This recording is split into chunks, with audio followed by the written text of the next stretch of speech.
Backing music was used illegally. That XP was remarkable, unremarkable. He made the album to lift himself up and pull him out of the quagmire. Ain't we all, man? Ain't we all, brother? I went on a stag do to London the other year. Very special guest, XP from Flame Griller, the West Yorkshire rap crew. He's a top bloke. Buy everything he does. The WYcast is made possible by people going on the XP homepage, www.exp.uk, and buying my albums on vinyl and CD and getting merch as well. So big thanks to everyone who has, and if you enjoy these podcasts, please consider helping out by going and buying some.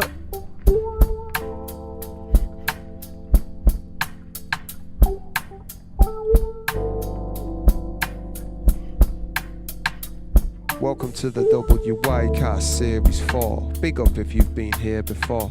But if you've not, then you've missed a lot, and I've quickly got to get you up to speed for sure. So I'm XP, or people call me Ben, hip-hop musician based in Leeds, who's being more intent to promote the scene full of dope MCs, dope producers, dope people whose hopes and dreams involve being part of hip-hop. Might be the love of their life, they might do it just on the side, or go whole hog and it's a company vibe. We're just looking to push hip-hop in West Yorkshire, WY, so with a GoPro and a couple of mics, a Zoom recorder, some seats and things, I meet them in somewhere scenic, and we begin this episode of the WYcast featuring Crooks 2D, and we have broken 2 records with this one.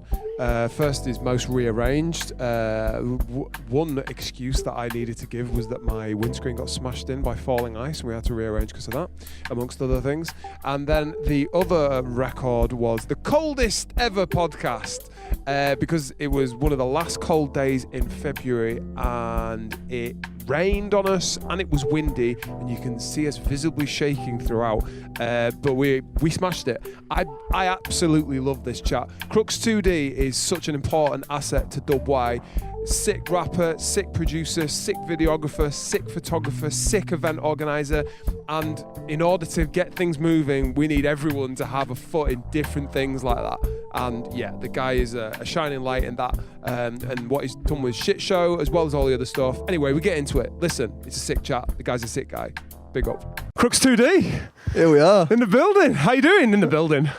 Outside the building. Outside the building. Bro, I feel like we kept cancelling this for some reason or another, and the weather and this, that and the third, or I was busy and I'd put the date in wrong or whatever, and then it rained on the day we were meant to do it anyway. Here we go. Here we go. Classic. Thanks for joining me. Meanwood at the... What is this? The Bandstand. The Woodhouse Ridge Bandstand. Woodhouse Ridge Bandstand. Woodhouse Ridge Bandstand. You said it was a cultural centre. It is. It's a landmark around these ends. Right. If you're from around here, then you know about the Bandstand. Yeah. Me and Hatred frequent the Bandstand. Is it? Daily, probably. Multiple times daily. Just sit out on the concrete. Yeah, we just walk around the ridge. Nice view the Bandstand. Yeah, can't go wrong. It's good.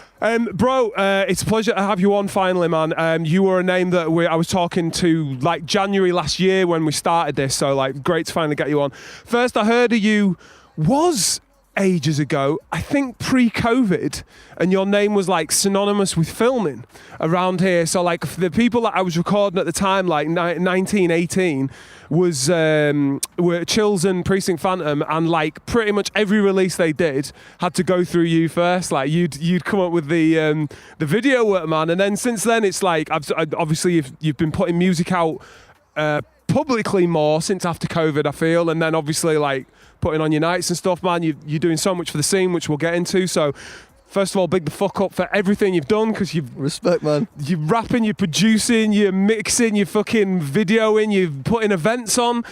Like, if everyone put WY on their backs like you did, shit would be, you know what I mean? West Yorkshire would be like booming, because everyone would be, you know what I mean? So, big the fuck up, man, first respect, and foremost. Man. That means a lot. Sick guy. Well, bro, let's get into it, man. First of all, when were you born? I've got a feeling you're young as fuck.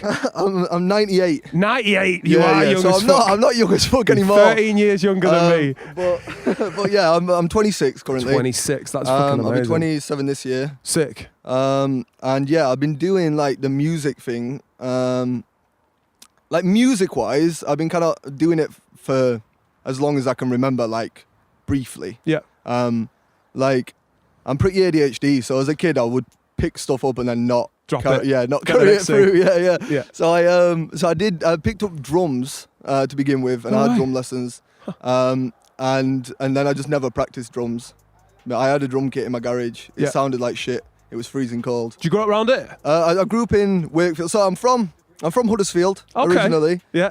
When I was like 8, I moved to Wakefield, and then I came to Leeds for uni. So I'm WY through and through. There you know what I are, mean? man. Sick. What did you do? What was uni? Broadcast media technologies. Right. So that's where the video stuff came from, really. I'd done a bit of photography, like when I was younger. Yeah.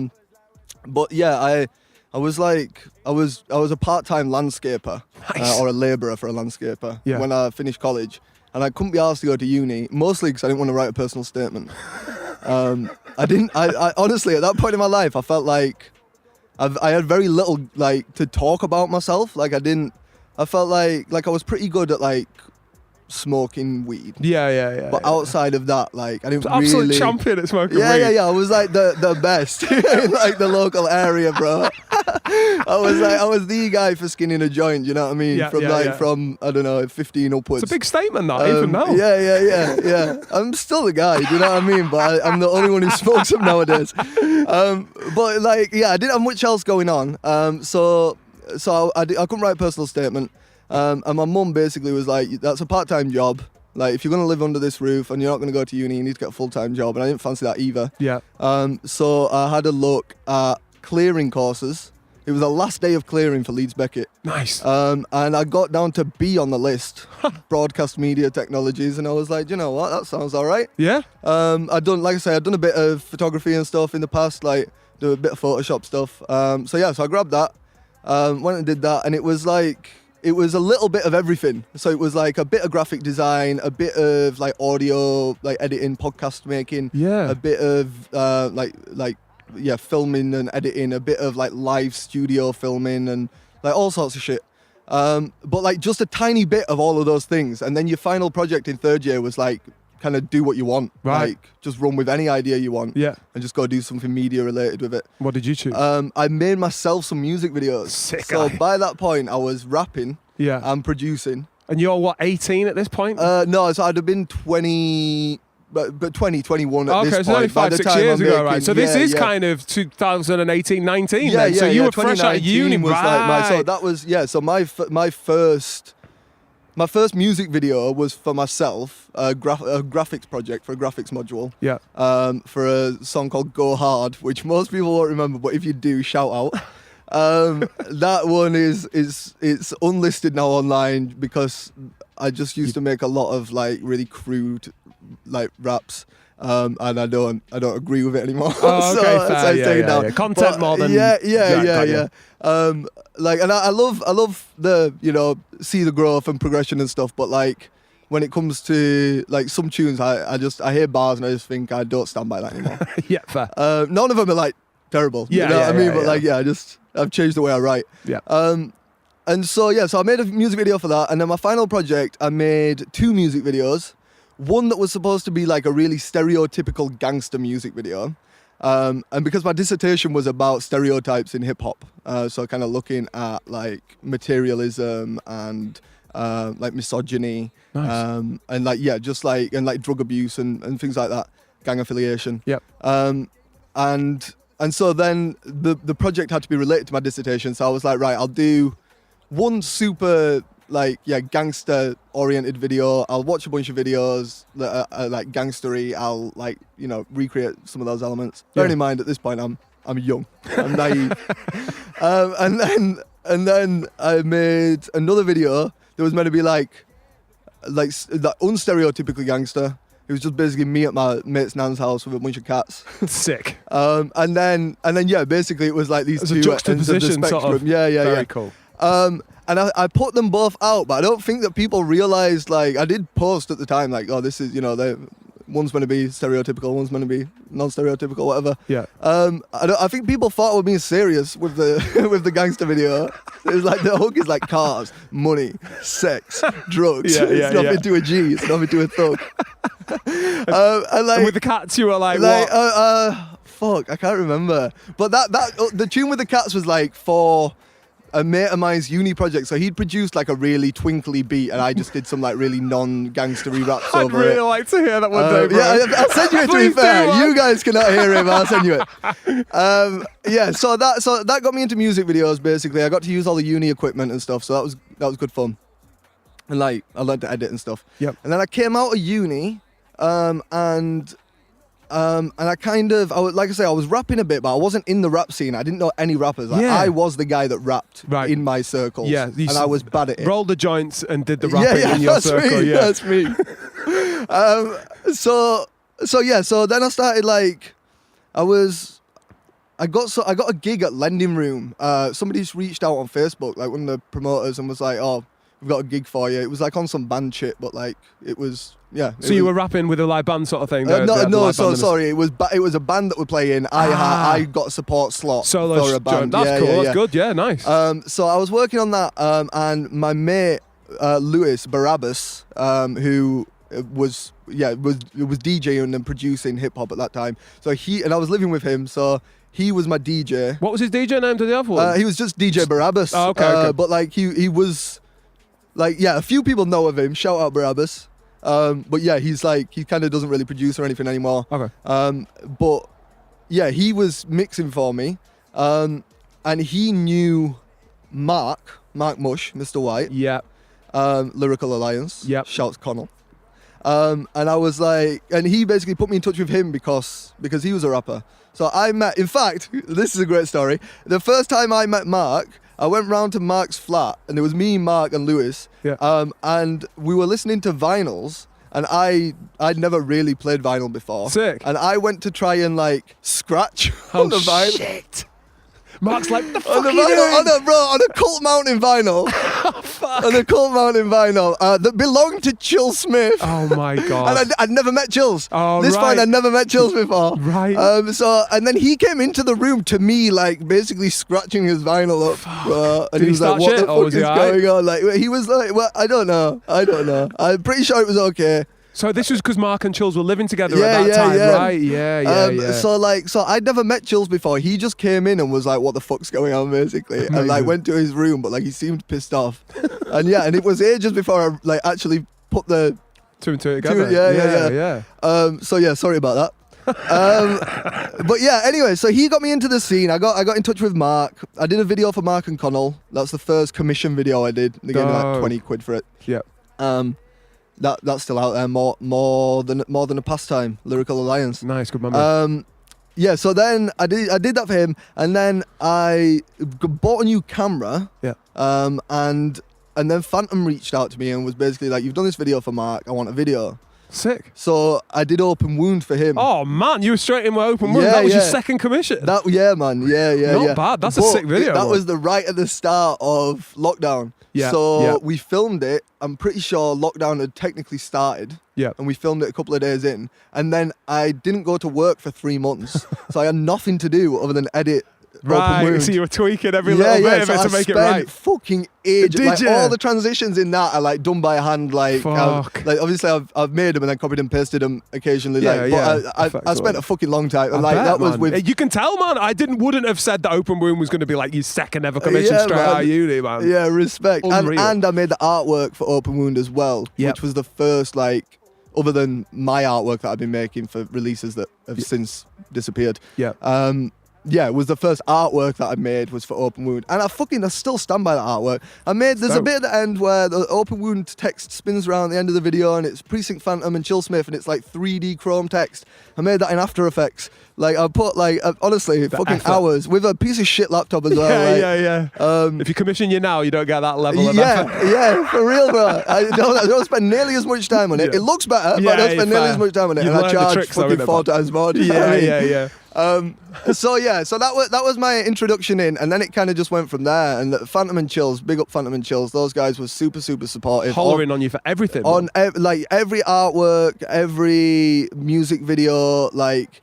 Did a couple of CD covers for the 2 albums that Precinct did. They were your Wheels. So Many Open Wheels. Wound wasn't me, but So Many Wheels was me. Yeah. Punctuation was me. Punctuation, that's I've done it. another one for a project that's not even dropped yet. Sick. Another physical. So all three, like both of those are on physical. There's a fold-out CD that I've designed the whole thing. Yeah. Yeah, there's another one. I'm not dropping the name of it, but that Sound. one's really sick. The artwork for that's fucking sick. He had a really cool concept. He came to me and I boxed that off. Yeah. Yeah, so that, Phantom and Chills were like really influential for me in terms of like getting into the scene. Like generally, I met so many people through those guys. Like Yeah. Phantom is fucking plugged in, bro. He Like, really is, man. that In guy and out of knows. West Yorkshire, outside of, the whole UK, Bro, really. not like, so even, many bro. people. Russia, like, bro. Yeah, that's true, Bro that's true. is in touch with like more MCs than I know. Like, it First is, time, like, because I've been lucky enough to record a lot of his stuff over the years. The majority of people I hear for the first time are like, "Oh, collabo! I've got this verse." I literally just done a podcast with Black Sun, and I first heard of you was through fucking Precinct Phantom. He brought a verse through, and it's just crackers that are like, yeah. I mean, brought- that's the same for me. Yeah, me and Blackson are good friends now, and we've done like a lot of stuff together. Like, Yep. I've done videos for him. He's helped out. He's done some sets for us on Shxtshow. sick guy. And yeah, again, like met him through Sam. Sam's got a remix of the Decimal track, Oh yeah. which is years old now, with like I think it's got like 12 different MCs on it. I think and he we've was got, waiting for a couple last time, Yeah, and it's like, just put the fucking thing out. And I've it's got that on been my hard years, drive, bro. definitely. Like we've got, but the video's pretty much shot for that. I've got all the footage. Is like it just it? needs to be edited and shit. Nice. But that's been in the works for years now. Like, Yeah. like that's just what working with Amazing. MCs is like, innit? Bro, we'll get back on the videos, I imagine, and but I kind of want to talk to you about your rapping, because obviously you'd done some bits and pieces around that around that uni time. Where does rap start for you as a young'un and that?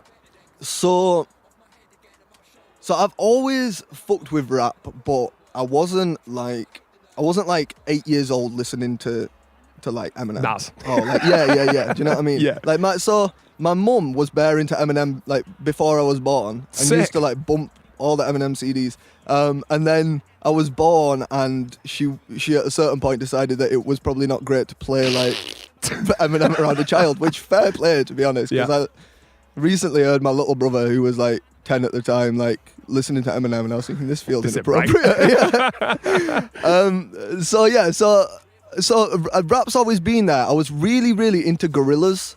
Yeah. And obviously that's a blend in it. Like that's very It's a very cross-your, clever like, blend as well, and quite a poppy blend, but not in a bad man. way. Like, yeah, it's but a really also in clever like way of- a sort of like it was very like indie and alternative, and Yeah. like, and especially the first album was really like raw, Yeah. and like not overly produced. Yeah. Which a lot of hip hop is as well. Do you know what I mean? So I feel like it.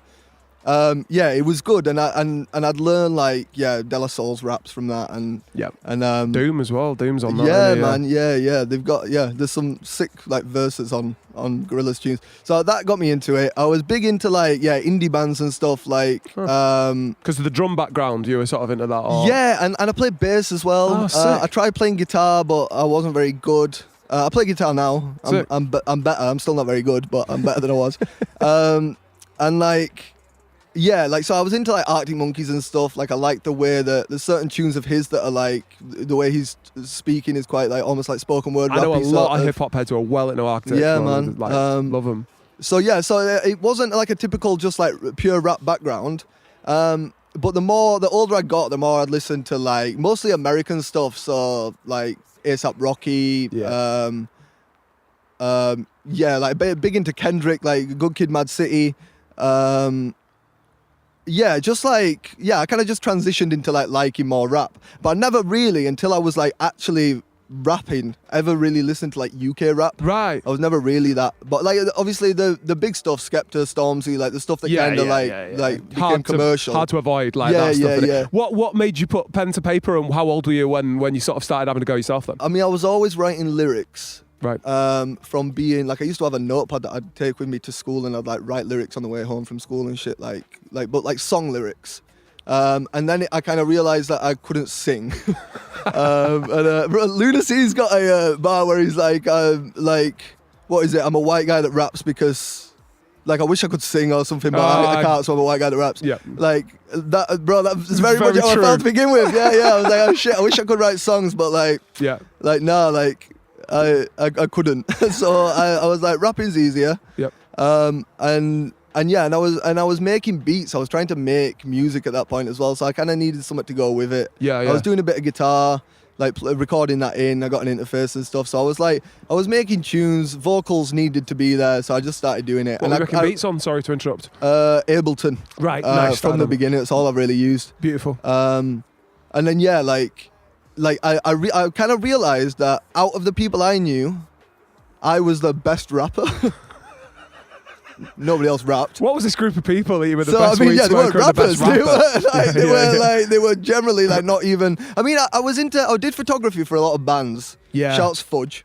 I was good friends through uni with a band called Fudge, and that's kind of how I got into. Like Cam from Fudge taught me how to play guitar initially. Oh. I got into doing photos for those guys. I did a bit of graphics for those guys. So yeah, like that, they kind of got me a bit more into the music world. Yeah. But like, yeah, everybody around me, there was people around me doing music, but nobody was really rapping, and like nobody could rap. Like, and I'm saying this like I was good at rapping. I was not good at rapping. Like you can probably But you were find the some guy, old though. shit. Yeah, I was better than most, but I didn't know any rappers. Yeah, it's good to be in a group of rappers because then you improve each other, innit? Bro, like, you whereas should you're the best never one there. be the best in your circle Word. at anything. Yeah, agreed. Like there should always be somebody who like you're a bit jealous of. You think there's a bit better than you at like Anything, because otherwise anything there's nothing to take from them. If you're the best in your circle, bro, like you're a loser. Yeah. You know what I mean? Wow, love that, man. Get that on a t-shirt. Yeah. So it was, I don't know, like working with Sam, like bro, Sam is like Precinct. Precinct Phantom. He is a sick rapper, bro. Like Yeah. he like Fire. he the way his rhymes and shit like and his multi-syllables, bro. He's written verses with me before, bro, where like every single fucking thing is a multi-syllable, like a fucking 5-syllable rhyme. Yeah. Like, and it's like a fucking 64 of them. Like, Yeah. He's crazy with it. Proper So specialist. being around him was like really helped me to learn how to rap better, basically. I see. And then being around Chills, like I learned a lot about production as well. Mad, innit?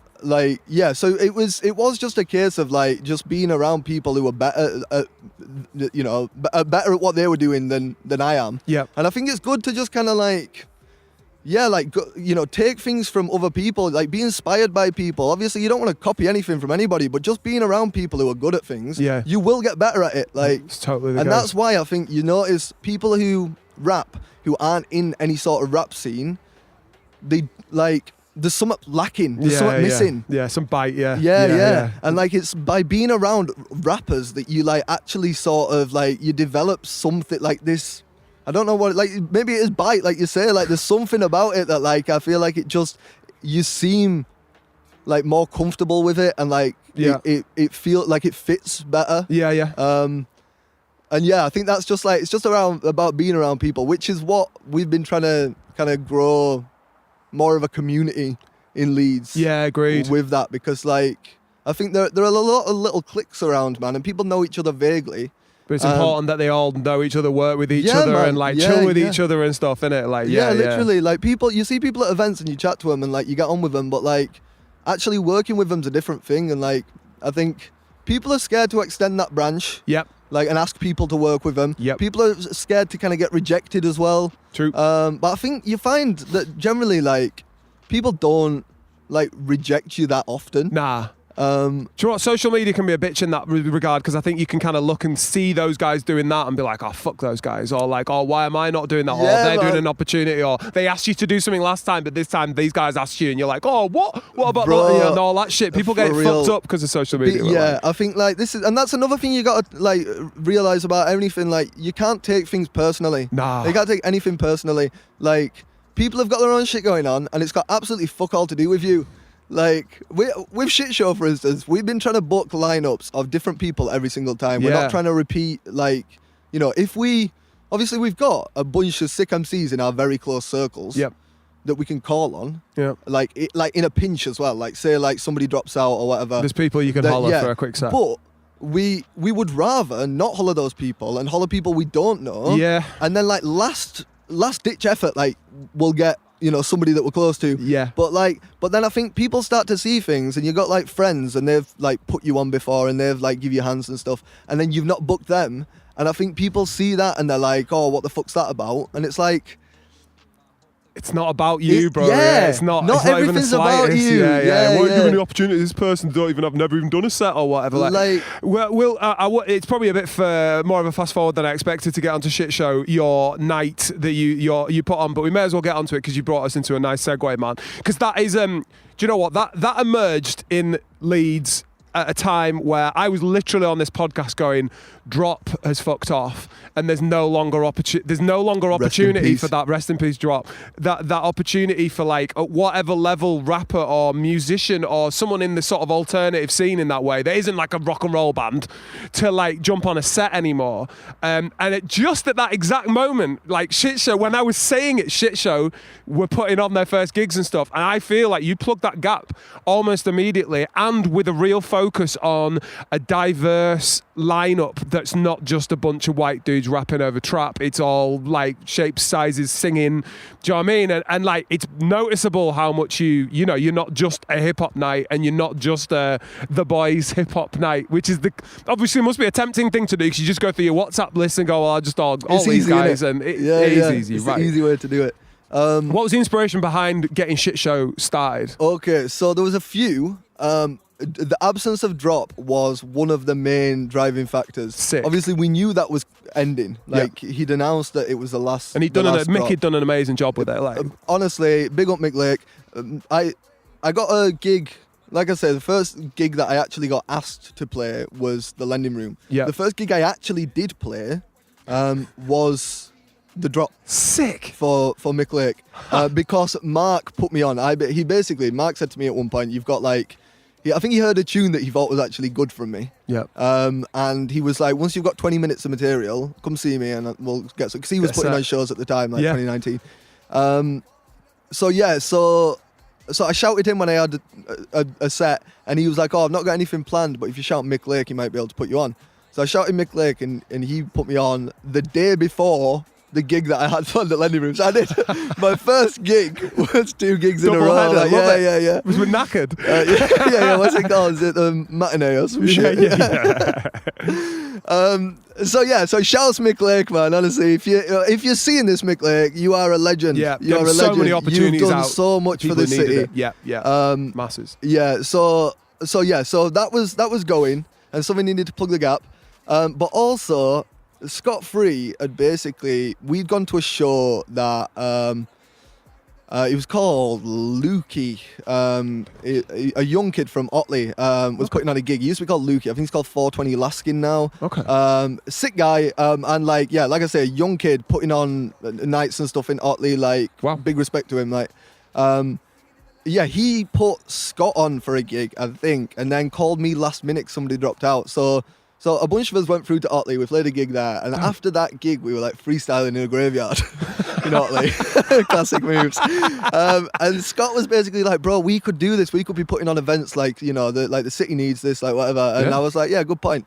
So we put together a team, and we started working on our first event, which was 420 Rap Party. Shouts 420 Rap Party, man. That shit got shut down by the police. That's right. Because it was on the 20th of April. Yeah, you were going to like piggyback off the Hyde Park Smokeathon, which happens. Yeah. So everybody's on Hyde Park on 420. We figured if we put a free event on. Yeah. Was it free? Yeah, it was free. It was free. Yeah. We comped the cost. We thought if we put an event on at the Pacos on 420, then we've got shitloads of people at the park. You advertise it as it's a rap party, it's free. We got custom big skins made that are designed, custom lighters. Remember them, man? We got, what the fuck else did we do? Yeah, we put so much effort into it. Yeah. And it got shut out on the day or the day before? It got shut down basically, yeah. They got in touch with us a couple of days before, and they were like, oh, we've been contacted by the police. The venue is this? Yeah. Right. We've been contacted by the police, and they're saying that we can't have any reference to it being 420. I think on the website, on the Facebook page, it said like a celebration of 420 or something. They were like, that makes it sound like weed smoke is going to be like allowed. The police were like, we're going to come on 420 to your pub, and if there's any people there smoking weed, then we're going to take your license off you. Yeah. So they were obviously like, I mean, it's 420, innit? There's going to be people smoking weed regardless of whether there's an event on. You got most venues in Leeds Do you on know an what I mean? evening, and you could shut it down based Literally. on that. Outside in the smoking area, but like, especially with these Yeah. vapes and that these days, man. I Like, mean, yeah, this is it. You don't want feds knocking on your door No. at 420 when you're right opposite the park. understand the venues It's not, and and shit. as well for your customers as well. You don't want feds lurking around when you're high off edibles. Do you know what I mean? So they basically, we were like, oh, we'll rebrand it all. So I rebranded it, remade the poster, no mention of 420, and they were basically like, nah, like it's too late. Like the police are coming either way. So they did refund us. Oh, nice. But yeah, the event got shut down. So RIP 420 rap party. Yeah. It was a cultural moment. But yeah, You still got some of the skins. no, I smoked them all. You Can't did, try to bro. sell them. They Of course cost you did. so much to get made that they're like £2 each to sell. Yeah. So nobody bought any, and obviously they were just in my gaff. Oh, they're gone. So You should have to pop to the shop. you know what I mean? But it's like it's costing me more than a pack of Rizzlers Yeah. every fucking time. Costs like $150 to get them made, man. So that got shut down, and then we ran another event a little bit later, I think in June or something. Yeah. Vibe City, the first Vibe The City. first Vibe City. And booked on that. Pack horse.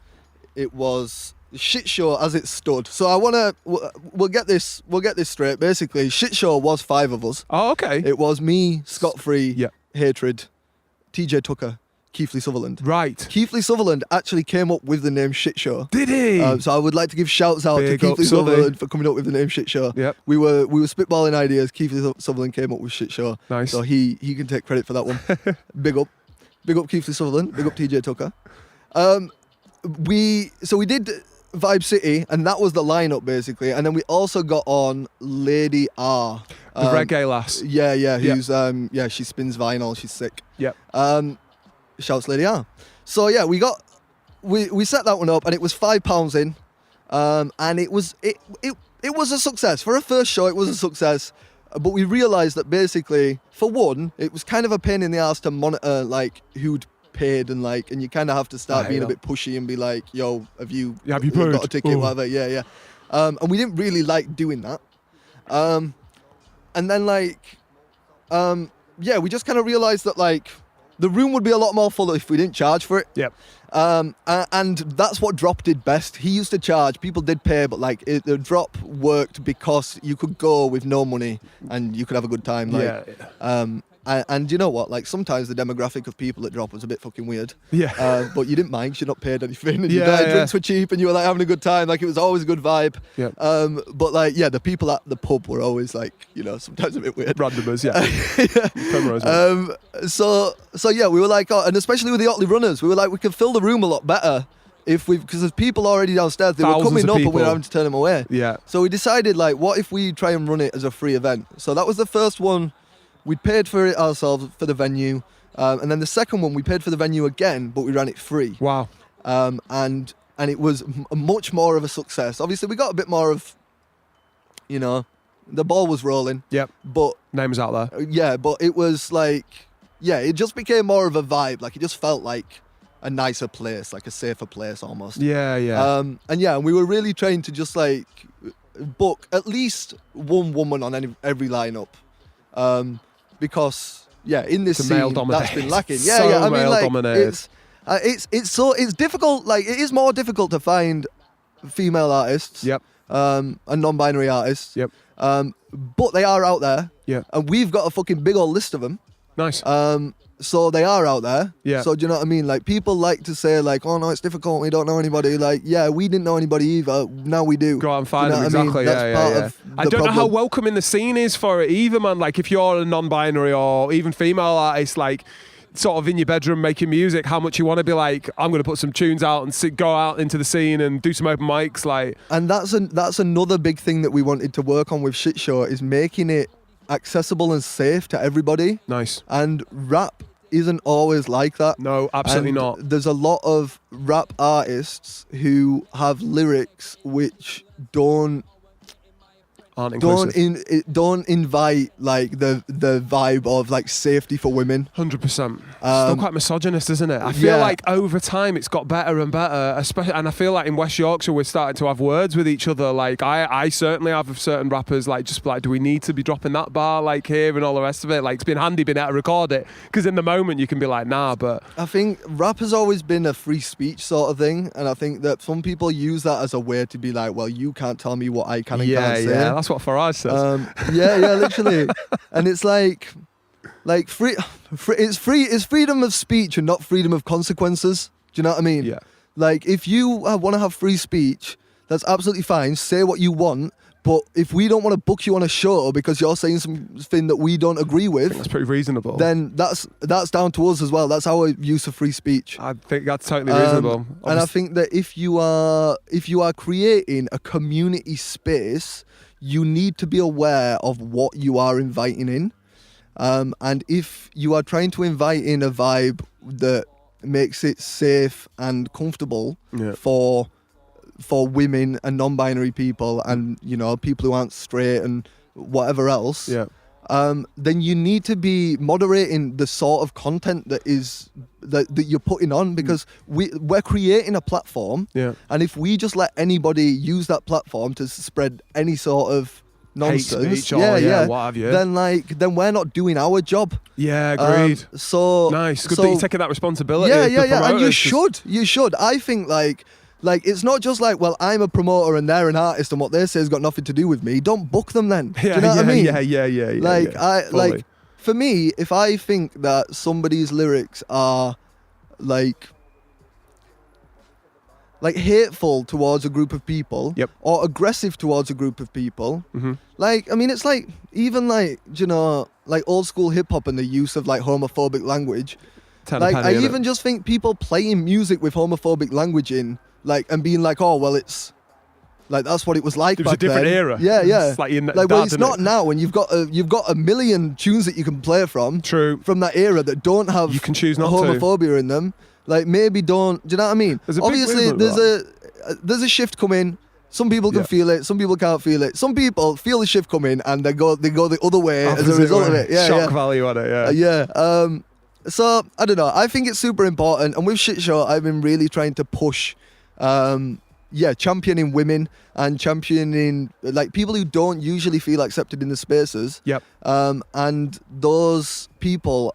Like I've had people come up to me and be like, this feels like a really safe space. This feels like, amazing. You know, like it's the amount of times that people comment on the vibe. This is why Vibe City came about. Like it was like the vibe is the most important thing. Like people like to think, oh, like, yeah, but if we get the best rappers on, then that'll be the best. Like, no, it does not matter. If those rappers are bringing bad vibes, then like it will affect the mood in the room. We've had some of the best vibes of any artist that we've had. Have been like non-rap artists as well. Right. We had Dabby Simul came with a full band. Didn't charge us. Like we didn't, you know, obviously we've been doing it grassroots community, it's free. So we've been saying we can't afford to pay artists right now, but when we've got a bigger you're doing platform, a free night, innit? Like, this is it. Like when we've got a position, I'll get onto it soon, but we've got a paid show coming up. But when we're in a position to pay our artists, we will be paying our artists. But yeah, right now we're kind of asking, do you want to play at one of our shows? So we asked Dabby and she was like, yeah. And then she went and organised a full band of like half of which were session musicians. Sick. And yeah, so she had a saxophonist. She had Rangu on keys. Shouts Rangu. Rangu, one of he who came as part of Dabby's band. He has been to every single event since. He is one of the most supportive people that we've had in the scene. I love that, man. Yeah, like, and she came, bro, and they were doing improvised, like, she was singing and the band were improvising in the background. Love and that. It was sick, and the room was like, they were there, do you know what I mean? Like, they were tuned in. So yeah, like, it's about the vibe for me. And I think like people come back to our nights time and time again because the vibe's good. It doesn't matter whether you recognise anybody on the lineup because you know that you're going to go and it's going to be a good vibe. That's how you start a proper night. It's not about putting fucking, you know, the biggest UK artist touring at the minute on just to get numbers in. It's about establishing, well, that's always sick this night. It's always sick at this venue, at this night, this promotion, this name. Mate, it's great that you're building that. It's different. Slow build. you have to have patience, and you have to suck up the bullshit when it happens. All the dead that's rumble. another thing is like, I mean, I saw a post this morning. It was talking about grassroots events, and it was saying like it was a breakdown of costs, like what everything costs to like run an event and how much you can actually get back from it. And like the profit margins are fucking tiny. Yeah, They're tiny. Yep. But Leeds was lacking it. Like Drop had something. Yep. It wasn't quite Shxtshow. No. It had something going. Yeah. And like obviously Mick is an older guy than I am. Yeah. He's not as plugged into the younger scene of things. Yeah, With yeah. Shxtshow, we wanted to create a space that like younger people than me even felt accepted at. And I feel like sometimes with the hip hop shows, it was a bit of a like, it's an older vibe. And like it's a very like male centric vibe. Yeah. And I think like if you come up to one of those, like even if it's a free night, you come upstairs in Packhorse and you look into the room and you just see a bunch of like middle-aged dudes. It don't like make like most younger people be like, oh, that looks like fun time. That looks like the You know place what to I mean? be. Yeah, real party vibe in here. Yeah. So we've been trying to create a vibe that was just a bit less like just a bit younger really, I guess, and like a bit more like active. I think it's also easier to get those people to come back month after month than it is to get the fucking man who have got kids and shit to come back month after month. is. Like they're busy, do you know what I mean? Yeah. And those guys are looking to get out and enjoy themselves and that, like, right? So we were really trying to like just create something new, and I feel like it's been working really well. Defo. And then now we're trying to turn that into like a label and give it Nice. more of a Shxtshow label. like an online. So we've got technically 2 releases out on Shxtshow already. Who we are got they? Cloudy Late. Oh yeah. Wakefield. Cloudy lad. Late. What's the tune called? Nacho Libre. Sick. Is that a solo one of his? Yeah. So Yeah. it's produced by Scott Free. Yep. Mixed by Scott Free, videos by Scott Free, Nice. artworks by Scott Similar Free. dude to you, Scott Through. I need to get Yeah, him on this, yeah, man. yeah. Well, Like, that's I ain't chatted to him much, but I'd like to get him on this. That's another one. I've known Luke since long before I did music. I know Luke from back in when I went to college in Huddersfield. Ah, right. So I knew him before Scott Free even. Right. And then I followed his whole journey as Scott Free. Yeah. The videos that he did like years ago and like all those things, and I was watching all those as like a bystander before I really started doing music. God, yeah. So now it's kind of sick that it's come full circle and we're like both really close working together on stuff. Like shout Amazing. Scott Free, man. Yeah, Shout yeah. Scott Free, shouts Hatred. Those boys, like, so Shxtshow now is just the 3 of us. That's Basically, you and Hatred, is that? me, Hatred, Scott Free. TJ Tucker and Subby found their way. out of it. TJ Tucker and Keith Lee were loosely related at the beginning. Yeah. And then as we sort of moved it forward, those guys just kind of like strayed away. Fair play. And not we, for everyone, we just is it? moved Like- forward. I think this is the thing, like, it's a lot of work. Yeah. It's a lot of work. It's a lot of time. And there's like, other than like building a scene and something like that, there's not a great deal of payoff. Yeah.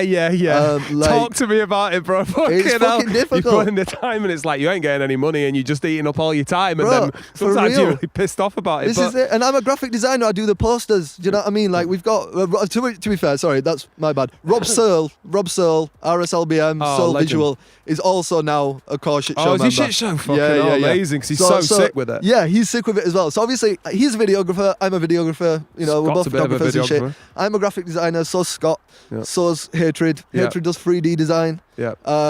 You know, all 3 of us, like, you know, bar Rob, we all produce, we all mix vocals, like and we're all just encouraging each other to get better at all of those things all at once. That's so a crew, It's that. great. So And when a Shxtshow says Shxtshow artists, you know, like there'll be this artist, that artist, and then the Shxtshow artist, who would typically play a live show then? that's me, Scott, and Hatred. So you'll be on stage at the same time? or Yeah. you'll sort of- So we right, do. nice. So obviously we've all got our own songs. We've got some songs together, and it's just like a mixed bag. Most of the time, to be honest, don't tell the audience, but we've not prepared any of our fucking like set. We just show up whatever happened. with a memory stick with a bunch of beats on, and we just gotta go through them and like and.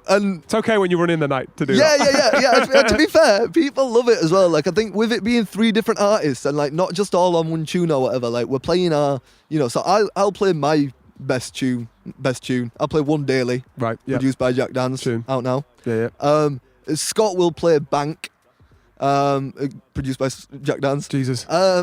Hatred will play one of his fucking millions of unreleased tunes. Yeah. Hatred's got some sick tunes out, but they're all like quite like slow sort of. He's They don't get the party started necessarily, but they're deep as fuck. But man. oh my Lyrically god, bro, always the dope. amount of times it's actually fucked because we'll get up on stage, all three of us will rap for half an hour, and we'll get off stage, and all three of us will be stood together, and people will just all come over to Shane, and they'll just be like, that bar was sick. you're. It's because you got rappers in the You crowd, know, when bro. you're It's when obsessive. you're rapping, you know you're really saying something. And I'm like, fuck's sake. yeah, like, Yeah, fuck you, Shane. and I'm just up there fucking shouting. Which, to be honest, like I am. You know what I mean? I think like I put more energy like into the way I perform, but a lot of the time what I'm saying is lost. Because I'm shouting too much or whatever. So that's one thing I need to work on. You're quite an energy MC though. That's good though. You want that sort of. It's more lively. It works well in like a set of three as well. Yeah, When fully. me, Phantom, and Chills used to do sets together, they always went well as well because it was like a nice mixture of energies and like. I think it's good to have somebody who's hype, but I need to work on like, nailing down. Especially now, I started, writing bars that actually have more meaning and like. I've got more to say in some of my tunes now, and I feel like if I tone the energy down a bit and focus on actually delivering the bars in a way that can be heard live. Yep. Because this is the thing with like when you're on stage, you can't hear shit, can you? Nah, fuck all, man. Depends on the it's like, venue, but yeah. I'll be on stage and like Shane will be rapping, and I'll be thinking, fucking hell, like I can't really hear what he's saying. I wonder, I wonder what the audience. And then we get off and they're like, oh, and you said this thing, and like, sick. and I'm like, oh, fair, like they can hear him. Yeah. So when I get up there, I assume nobody can hear me, so I just fucking shout anyway. Yeah, fair and then enough. nobody can understand what I'm saying because I'm shouting. So it works really well. We're gonna nail down a proper set, and like I say, we've got multiple tunes now that are all three of us. We've got some tunes that are just a couple of And us. the label. Talk to me about the label plans for Shxtshow then. Okay, yeah. So And who's on that roster? You've just mentioned Cloudy Late. Cloudy Late is Obviously, there the currently. three of you. I am there also. Yeah. So my newest tune, Wannabe, which It's is a produced Shxtshow. by Lucas Apo, Nice. Prophecy, from Prague. Oh, sick. Shouts Lucas. Yeah, that one's out now, and that's a bit of it's sort of like a bit of more of a wavy R&B sort of trappy sort of thing. Yeah, and I've like mixed the vocals on that. I spent a lot of time the past year or so learning to like massively process vocals. Obviously, when I recorded with you, Flat World, most of that was quite dry. Yeah, I remember totally I dry. asked you to put a shitload of reverb on one track, and you were like, "This sounds like too much reverb to me." That's too much. And I'm like, the way I've been processing vocals the past year or something, I'm like, my fucking vocal chain is about 20 effects long. You know what I mean? I'm like, I'm going mad crazy. shit. Yeah, You do yeah. put mad vocal effects on stuff, to be fair. Yeah, man. Even auto-tune, you put like heavy auto-tune on some Yeah, stuff. yeah. Scary amounts of it for Yeah, me. I'm like, sometimes, yeah. I mean, I got a tune with Hatred running it where I literally just sound like a fucking robot. Yeah, yeah. Like, it's not my best work, but I think it's like... experimental though. You kind of faffing with it, innit? And that's good, it. And I think like for me, the software and the actual like, yeah, the shit that you can do with the like. Some people hate auto-tune, but I think the amount of like freedom you've got with like with the style and sound of it and stuff, and especially when you know what you're doing, it's not just drag and drop fucking an effect on it. Like you can make it sound all sorts of way. I got Melodyne, bro. You can do the craziest shit with Melodyne. Word. So like. Yeah, like I love processing vocals. So Wannabe, that's got quite processed vocals on it. It's kind of got me singing and shit. It's pretty good. If you've not heard it, go check it out. It's a Sick. video. The video shot right here. Nice. Of on course the it was. Bandstand. Yeah, so that's the second release on Shxtshow. We've got obviously Shane's got some stuff. Hatred's got some stuff to come out. Scott Free's got some stuff to come out. Dope. We've got a bunch of people that we want to work with. So we've got some tunes with Playing Tricks, who is sick. I think Scott's working on some stuff with her, and yeah, we're wanting to work on some stuff with Willow Star, Artinez. Yeah, there's a bunch of people that like All names I don't know. Yeah, so they're all people we've put on at gigs. The Y kind of guys as well, but they're West Yeah, Yorkshire based. Artinez is from Wakey, I think. Sick. And Trix is from down south somewhere, Okay. or maybe she's from abroad, man. I don't fucking know. But yeah, they're all living in Leeds, innit? But Sick. but yeah, and then we've got what is it? We put on an event with UTM, Unity Through Music Studios. It's just down there. Yeah. And that went really well That as looked busy. well. And that was really good. Like it was. And the way they run events is interesting. It's sort of different to the way we run things, but they sort of have it, or they had it in chunks. So it was like people came in to watch the act, and then there was like a break, and you went out and had a little smoke and a chill, and that meant that everybody was in for the act. Yeah, and they're not driven out for a smoke break halfway through, and that. It's a beautiful way of doing it. And I wasn't really sure about it when they sort of pitched it as an idea, but they were like, this sort of works for us. How comedy shows work, innit? You'll have a show and then go out and get your drink and then come back and then watch the next part. And it worked well, and people were happy. Do you know what I mean? So that was good. And they put forward like 50% of the artists. We put forward 50% of the artists. Sick. And some of their artists were sick. Like Julie's, who did. She like sings to some R&B stuff, but then came with the craziest grime flows, bro. Crazy. Nice. Sincere was mad. Her voice was mad. Becca, her voice was great, and that was her first gig, and she killed it. So yeah, like there's loads of artists we want to work with, and I think especially like working with women and doing collabs with women where there's like, you know, some rapping and some singing. I think like that shit's really good. Definitely. And it's broadens the horizon, doesn't it? Broadens the sound, broadens the listenership. Yeah, everything. It makes things just so much more listenable, doesn't it? Yeah, 100%. Like 100%. So there's loads of people we've got in mind for that, and there's loads of tunes that we've got in the works. Scott is living outside Manchester at the minute, so he's working with loads of like Manny MCs and singers, where they're coming over to his studio, and he's just like producing for them and recording them, like mixing it down, shooting videos with them and stuff like. So he's really bridging the gap there as well. And then we're looking at starting like freestyle series. Where we go meet people and just film just raps out and about. Similar to. We're talking about working with UTM on doing some more content there, because that's not just an event space, it's a photo and video studio. They've got a recording studio there as well. Yep. Shouts those guys. Yeah, man, we're just making those connections, basically. The latest gig that we've just announced is with Suzanne, right? Who is a Scottish MC, and he's just dropped a tape. It's got a feature from Capo on it. It's got a feature from Ed Scissorhands on it. Nice, big in the game. So it's like, you know what I mean? He's connected. Yeah. But he's doing a UK tour for his album Ponzu. Yeah. And we're basically hosting his lead show, so he knows Scott, so he reached out, and we're putting that on. So Shxtshow's gone from like, you know, just a concept originally to like now being something that people out of town are contacting to like get their leads, you know what I mean, tour sorted. Yeah, man. Part of the tour. Yeah, I mean, it's all like, I think especially with the UK hip hop scene, like everybody's connected. Like when people know people, they like Scott and Rob have both been down to like Bristol to film with Compound from High Focus. Yeah. So they know those guys. They've got connections with those guys. Like brilliant. They like people reach out to, like, you know, obviously Scott's been doing it for ages, and the stuff he's worked on with Dan's is like, you know, people have reached out to him and been like, oh, you know, let's work on stuff. So he's got a good network, network of people like around the country. Yeah. And those people reach out. And yeah, I think there's positive things coming for Shxtshow. It's just like, obviously now it's not like, you know, this gig where like it's his tour. He's a Scottish artist. We've got to fucking pay for him to get down here and pay him to do the show and whatever. Yeah. So it's like, this is the first paid show that we've done since the very first show. So it's paid in tickets and stuff like that to make money back for it. So yeah, like it's a different thing doing a paid show. It's not as like, you know, look, here's the thing, come to it. Like, you've kind of got to actually put in the effort to like try and sell this shit. And like, I'm always scared of putting on. I mainly put on free stuff, but occasionally, and I've got one coming up where I've got to do it paid, and it is like fucking hell, blagging people to buy tickets and stuff. When it's you putting it on yourself is like, it's a level of selling in it that you like, you know what I mean? This is it. And you can't be like, oh, it's free, so why being a dick? Do you know what I mean? And like, and you've got to pay people. Like, realistically, we've got to pay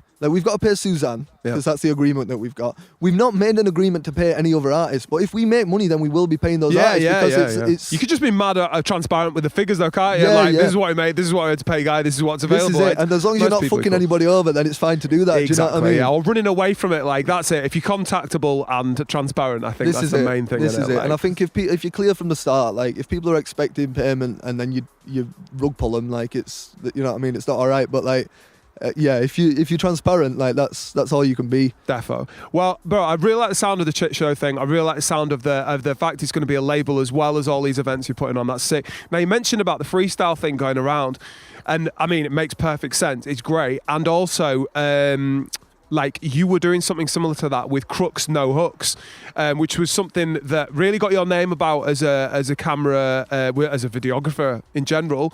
You did quite a lot of those. Do you remember how many in total? This is where you basically filming people spitting a verse on location. And like, but as a freestyle, so to speak, but like it would be whatever performance, and you sort of piece it together. Yeah. How many did you get through with those? Do you think? I did so I did one a month for 2 years, I think. Yeah. Oh yeah. Hey bud. Hey. Because that was all for the scene. That was all for Yeah, you, wasn't yeah. it? Like, So that was like all for them even. I was doing music videos, and I was obviously working on music, but I was that wasn't at the forefront of my efforts at that time. Yeah. I was trying just to get better at video, really. And yeah, I kind of, do you know what it was? And it always comes back to this.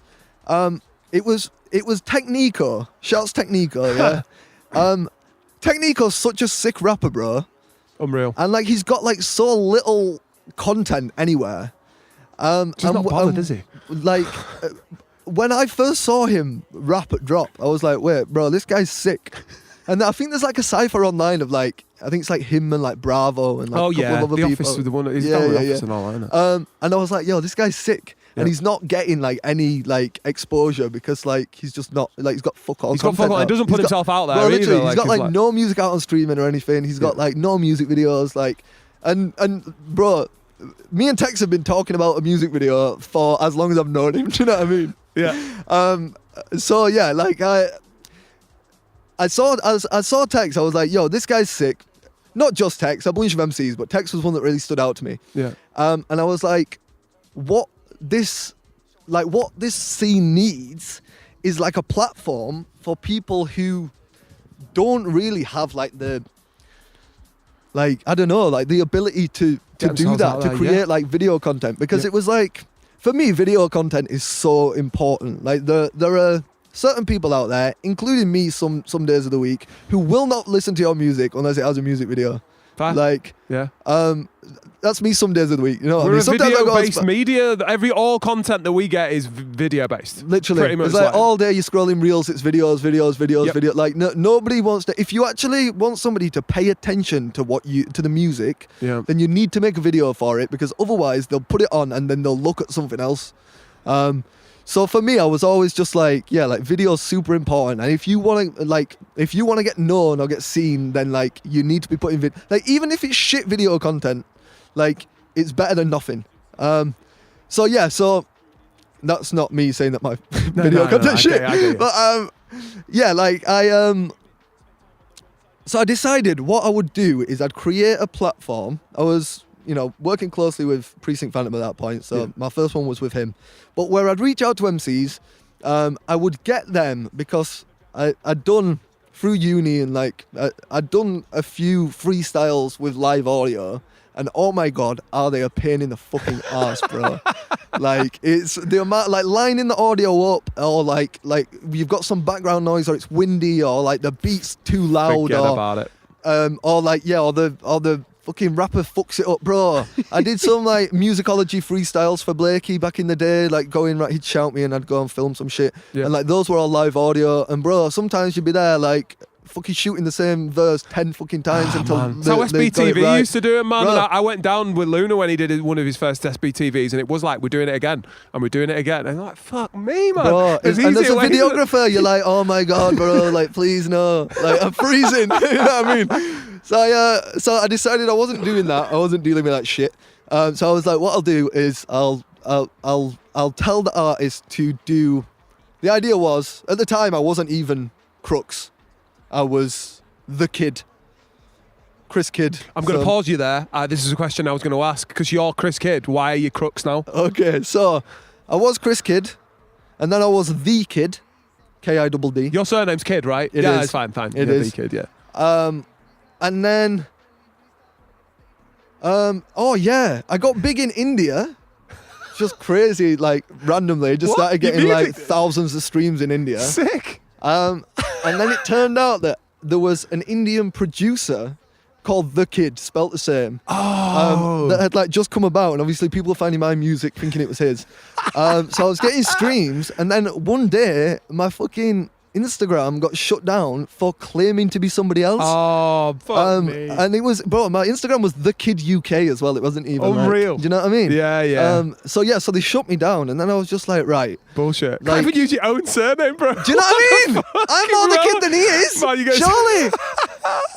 So that was like, I was like, right, well, I don't really want to be the kid now, because what if my shit gets taken off me again? Like, I Fair. also don't want people just finding my music thinking I'm somebody else. Yep. So I decided to rebrand. At that point, I was Crooked Multimedia. Ah, why? Now, Where did the crooked come from? Crooked came from, I wanted something. Crooked sounds similar to Chris Kidd. Crooked. I like it. That's cool, that. And I wanted something that was like kind of edgy. Like I didn't want to be like, something media productions or like whatever. Like I wanted to Smooth be like, Visions. I mean, Crooked Media Productions would have been as relevant as Crooked Multimedia, but I didn't want it to sound corporate. I wanted it to sound cool and edgy. Yep. So yeah, Crooked, Chris Kidd, there you go, Crooked Multimedia. So then I was doing no hooks for a while as Crooked Multimedia, Right. and then I shot a music video for Hits, who's out of Chapeltown. Yeah. And when he came to get him the car, my boy drove us up to Druid's Temple, and we like shot a video up there. Yeah. He came and got in the car, and he was like, "Oh yes, are you Crooks?" Sick. So I wasn't Hits Crooks. So Hits coined it, named bro. you. Yeah. Love So that. Hits coined it. So yeah, obviously it's Chris Kidd, Crooked, Crooks 2D. Where's the 2D? There's 2 D's in Kid.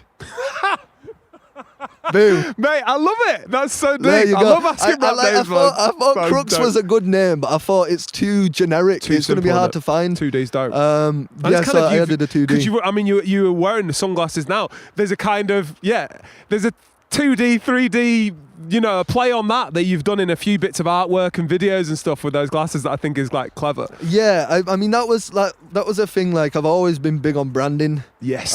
Me too. I kind of fucking love thought branding. like, yeah, man. I thought like, 2D, and then I was like, oh, it could be cool if I wore like 3D glasses or something. Like, and then I found these online, and I was like, they're kind of hard. Perfect. Yeah. And then they just kind of became, and now I barely wear these, and I just wear shades that look quite similar. But yeah, like it was a thing. And do you know what it was? I don't know do you know of Louse the Cat? Name rings a bell. So Louse the Cat was a band out of Leeds.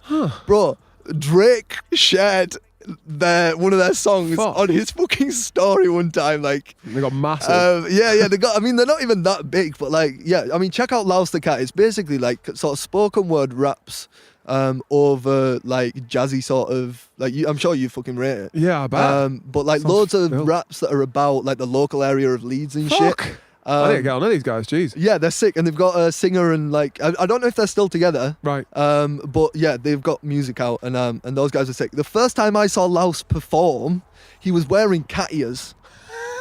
And I was like, "Oh, you were sick," and he was like, "Oh, thanks," and he left. And the only reason that I recognized him as Louse the Cat was the cat ears. So then I heard Louse the Cat, and I was like, "Oh wait, fuck! I fucking met this guy." Sick. So that kind of made me think like, yo, like this branding thing is kind of like, It's real, you know what man. I mean? It's real. Yeah, yeah. The amount of times if I've got a hoodie on that says the band name or even XP, people are like, "Well, there's XP." Do you know what I mean? Yeah, But man. it seems a bit stupid, but it is I truth think of the like matter. people look need at to- you and they think, I kind of Is it recognise him? them. But And you don't then, wanna be a dick. I don't really- oh, and no, it's I like, don't look stupid. if you've got the branding on, it's like, Yeah, they it know is. it's you. You can at least fucking ask. Yeah, innit? man. Sick. So that's going on that Crooks. So we've got the Crooks 2D, but I definitely stopped you in the middle of your Crooks No Crooks Hooks, No which Hooks. started with Sam and then moved on to these people. You got onto Hits, but that was probably a bit later. But Yeah, no, so that was, I used Hits for, I think this happened with Hits, he called me Crooks like before Crooks No Hooks, I think. I think I'd worked on a video for him, but I hadn't started Crooks No Hooks. what were they called? So what was it called when you did it with Sam and Technico? No, so sorry. The first one I did for was with Sam, and that was Crooks No Hooks. But he called me Crooks before I started the series. You were just so I was doing working bits on a back. music video for him. Yeah. And then he called me Crooks. I was like, that's fucking cool. And then it came to making a thing, and I was like, okay, what am I gonna call it? And I was thinking like, I want it to be just pure bars. I want it to be non-stop bars. So I was like, like no hooks, Crooks, no, like, boom, there you go. Yeah. So it should have really been Crooks as no hooks, but that doesn't sound as good. So it's Crooks no hooks. Okay.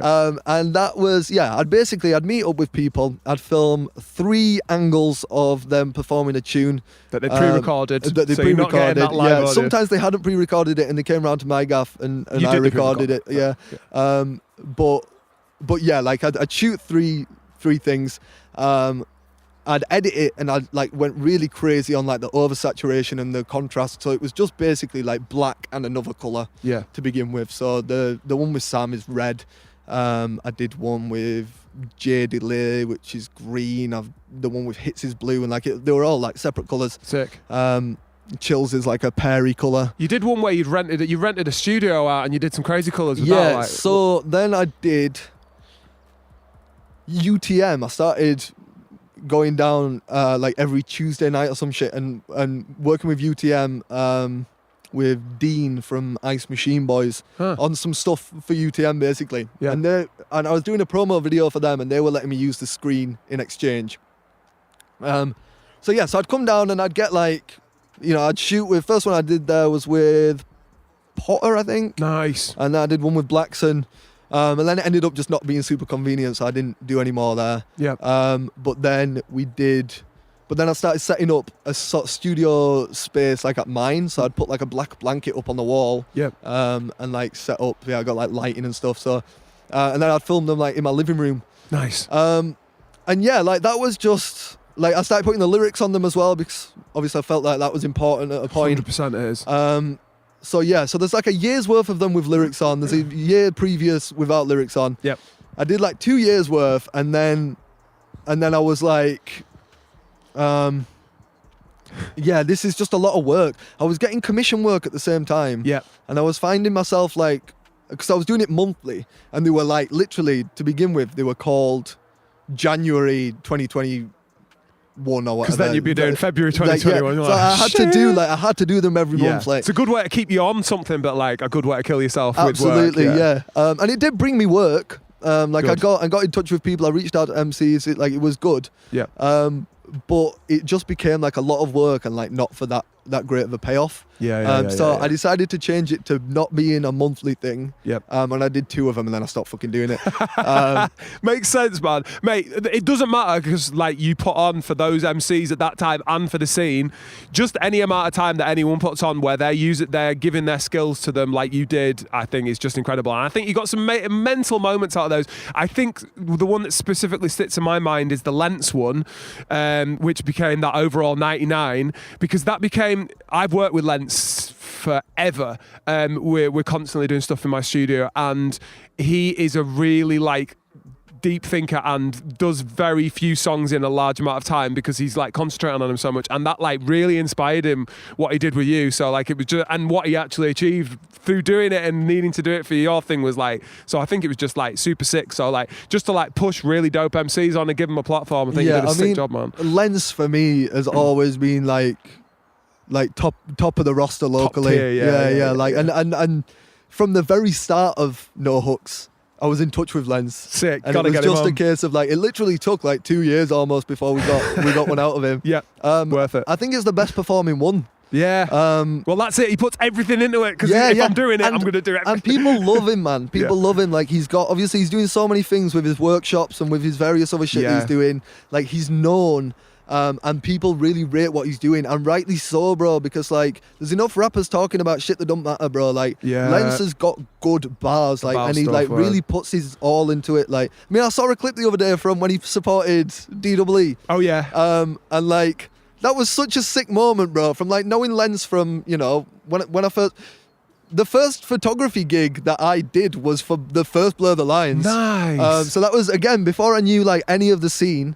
Barabbas was doing sound for them, and he was like, "Oh, do you want to come along and do photos?" So I went along to that. Beautiful. And yeah, I met Mark there and Izzy, I think. Oh yeah, Izzy D. Yeah. So yeah, that was sick. So my experience with the rap scene and with music in Leeds is started with Lens. Beautiful. So it was a proper nice full circle moment really to come back around and work on that with Give him that platform. Yeah, as man. when he's giving you a bit of one No, as I well. rate Lens, man. He's a sick guy. Sick, man. So there's a lot of commissions coming in through these. You're working on a lot of music videos and bits and pieces for people.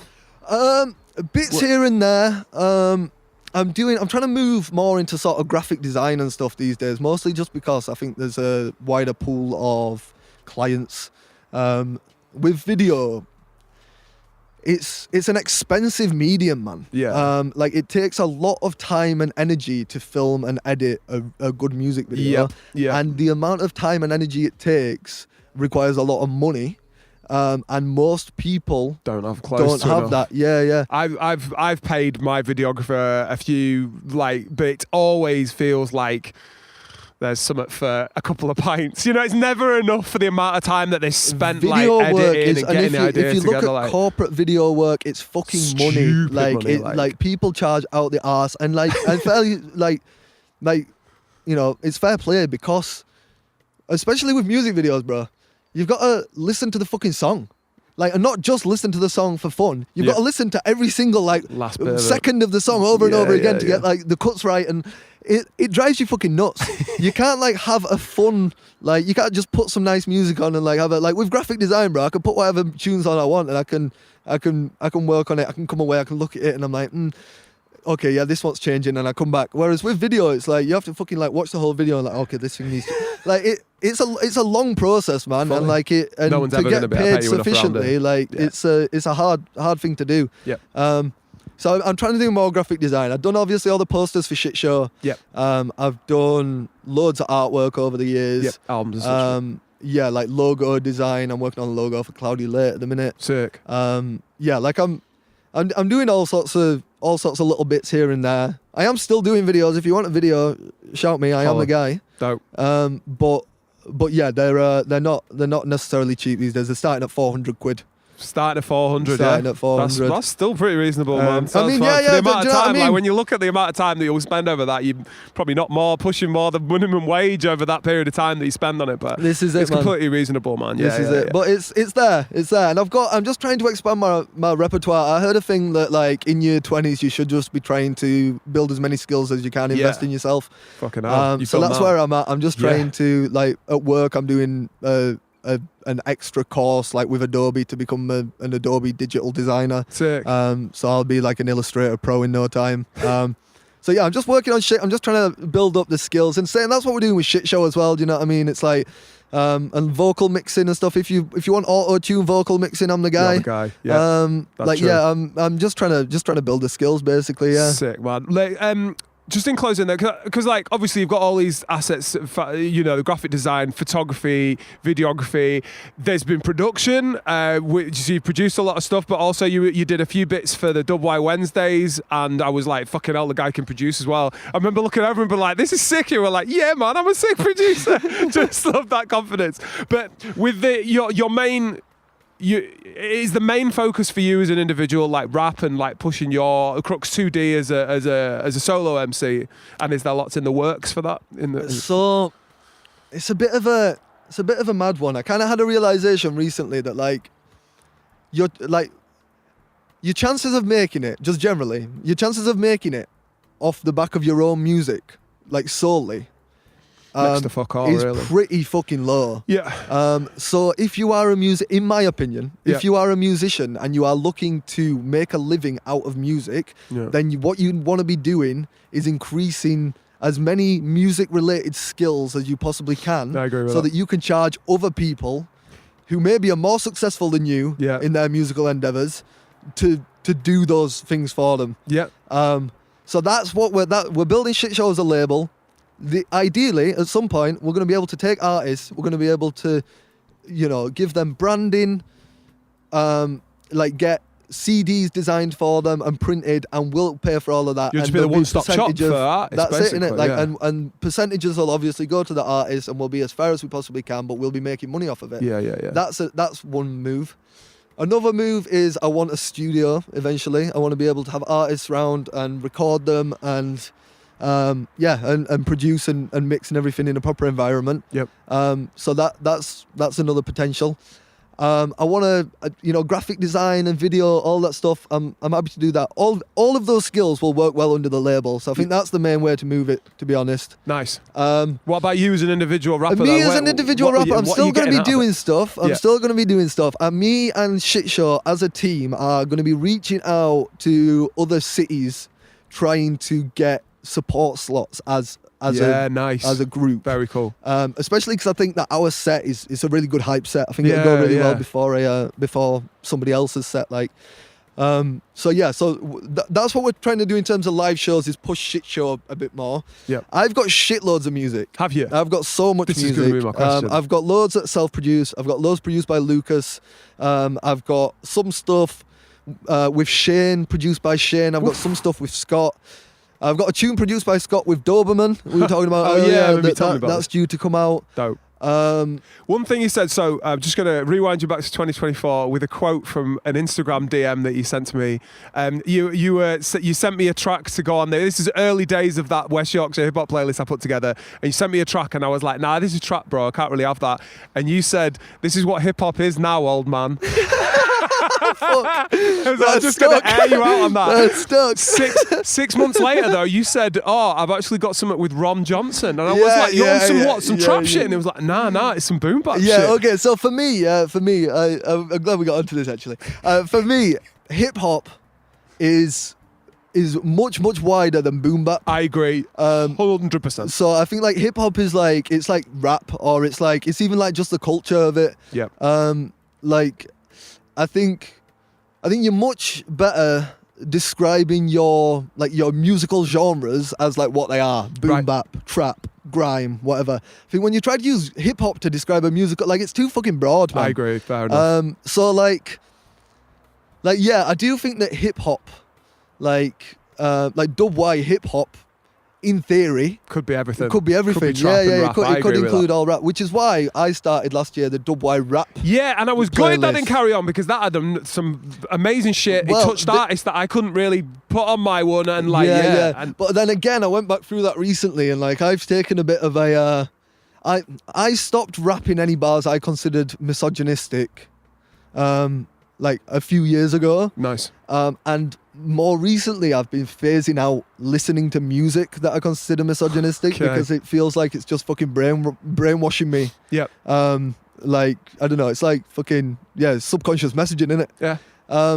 So I've been trying to listen to less. I mean, I've been listening to just less rap and more like R&B and singing and shit. Dope. But yeah, like, so I went back through that playlist recently, and I was like, actually, there's a shitload of tunes on here that, like, I don't agree with the message, and I don't really want to be moderating a playlist where like that shit's on there. Fair. So I don't really know what to do in terms of that. Like, I want to put the local scene on, but like I also don't. But then I don't want to be that guy that's like, cutting out like certain people because of it's difficult, man. The gatekeeping is really prevalent, and no matter how much, I mean, no one's really called me out on this, but no matter how much I try not to, inevitably I am, just by not shedding any light on certain people. And I don't mean to do it, but if certain people, yourself, me, whatever, are stepping up to try and help people with our own time, you inevitably leave people out who get pissed off. And that's it. It is gatekeeping, innit? That is what it is. But you're gatekeeping something that you've created. It's like, it's a community thing, but you've created it. So it's like,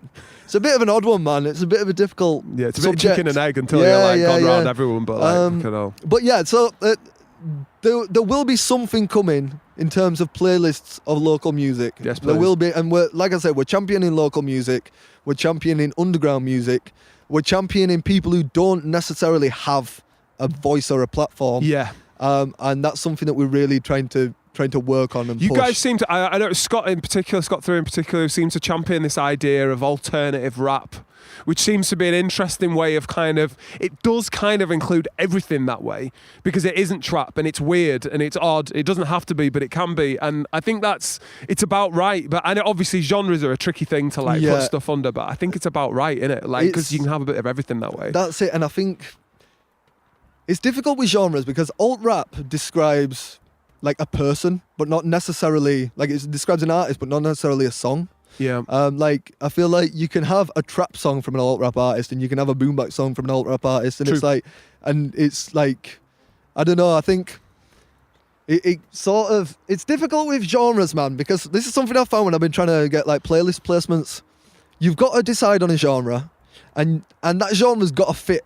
So I've used AI tools to analyze my songs before and tell me like what genre they are. The BPM and the key and all that. Yeah, literally. And it'll be like, this song's 70% sexy. I'm like, yeah, thanks. Thanks, man. What? Like, what about the 30%, man? Yeah, that 30% is giving me the itch, bro, but the 70's killing it. So yeah, like I think it's difficult. Like the last song I put out, I mean, I fucking tried to define it a minute ago, bro. Like it's R&B, it's trap, it's I don't know what it is, bro. Yeah. It's wave. You have to put it in a box, but you can't put it in a box.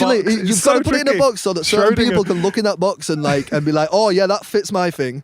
But like it done, and then I put another song out, and it's like that song's totally fucking different. And I don't want to be an artist that just makes the same music all the time. I don't want to just every fucking album sounds the same. Like, yeah. Ron Johnson, boom Yes, bap. please. Let's get back to this. Yeah. Okay. That's in the works. There's some of that coming. I've decided to repurpose a lot of it as like freestyle videos. Oh, sick. So I've got one that is in the editing process. It's pretty much done. Yeah. I just need to fucking finish like the lyrics. But it's the tune's recorded, the freestyle's recorded. I'm editing the video. There's 6 or 7 tracks I've got with Ron. Yeah. And I just keep fucking hating them, bro. I love the beats and I love the bars, and then like I just fucking the mix, bro. Getting the mix right. The mix is difficult. doing you in. And then I got the mix right, and then I sent him off for mastering, and then like and he mastered them, and then I heard them, and I was like, yeah, sick. And then I listened to them a couple of weeks later, and I was like, I don't fucking like them anymore. So I'm gonna go back to them basically, and I'm gonna tidy them up and just get them sounding like. Get another pair of ears on them. Yeah, to be fair, yeah. I mean, I was gonna come actually and record some of it at the studio with you, and then it just became one of those things where I'd try and record a demo, and I'd be like, oh, let me try and it's bro, I end up recording shit so many times. I think if I go to a studio, I just spend so much fucking money, it's ridiculous. Especially when you record yourself and you do it to such a high standard. There's just no fucking point. Bro, I mean, we've got there's 5 to 10 tunes that I recorded at your studio that will never see the light of day. Do you know what I mean? Really, they're recorded and basically mixed and shit, and they're just sitting there in a folder because I don't like what I did with it. Like, do you know what I mean? Yeah. So I think the ability to go back and fuck with shit myself, that's a big thing for me. And I've had you send over stems before so that I can go back and I like to work on that, and I need to go back and revisit those. But the bars on some of the Ron Johnson shit, so good, bro. Are you happy with them? Yeah, so sick. good.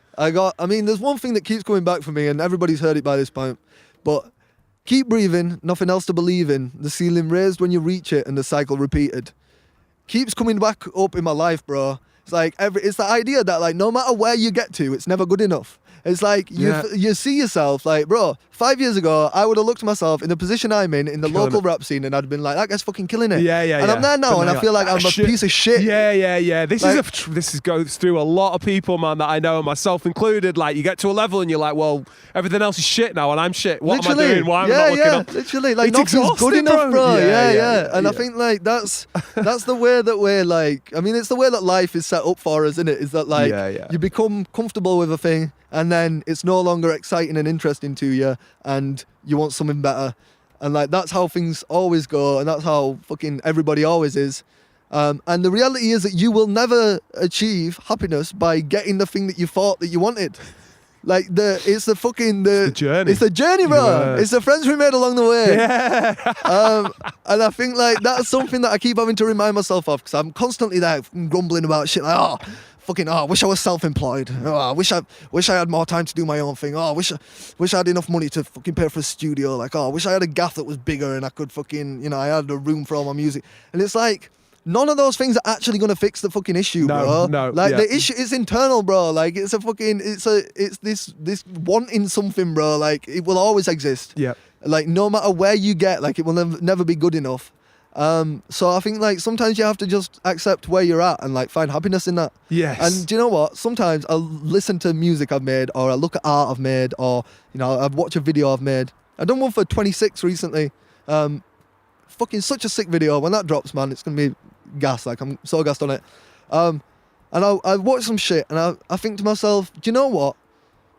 A year ago, 2 years ago, 5 years ago, I didn't know how to do that. Yeah. I was looking at shit like that and thinking, I wish I could do that. Like, and now I can do it. And like, that's as a result of just choosing something, sticking at it, and just working. Love it. And it's easy to look at where you're not and forget to look at where you've been. Yeah. Beautifully put. So I think it's super, super important to just be like, to give yourself props, man. And not just yourself, but everybody else that you, like, people you give a shit about, give them Big props, up, man. Like, because people sometimes forget, like, the progress that they've made. Yeah. And it's actually beautiful to see. Yeah. Fuck me. Crooks 2D. That is a beautiful way to finish it, I think, man. Thank you for braving the fucking 5 degree and lower weather and the regular rainstorms and shit. It's been an absolute pleasure today, man. Big Legend, up, man. Appreciate you. That was Crooks 2D. An absolute hero. Go and check out a shit show. Go and listen to his music. Go and check out one of his many videos. Go and big him up. And until next time, yourselves, big up.